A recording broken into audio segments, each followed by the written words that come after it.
lot of people don't know this, but you could buy diesel that doesn't have the highway taxes.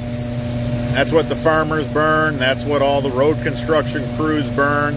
So we get clipped if we bring back equipment that we rent. And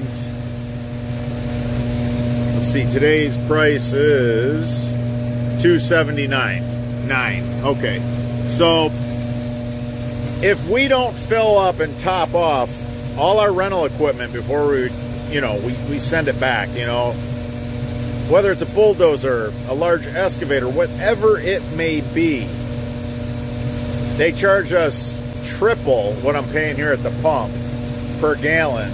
And like that bulldozer that I'm running, that thing is gobbling up 150 gallons a day, and the excavator is same thing. We're putting in, big days on that pond project. But I just wanted to let you guys know, because I know that, unless you were around the ag or the construction, you just take these things for granted. But if you're DIY and you're renting an excavator or bulldozer, save some money. Buy the off-road. You don't have to, it's red, it's not that color of, antifreeze like diesel for highways. It's red, and the reason why it's red is if you try to burn this in your truck for on-road, it's a red dye.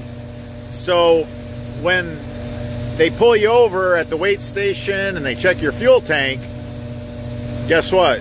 That red dye, it might take 10 tanks of regular diesel to dilute it and wash it out. So, guys that are, thinking, oh, hey, I could save some money. No, you don't want to get in trouble like that. So anyways, DIYers, save a few more bucks. All right, guys, until the next video.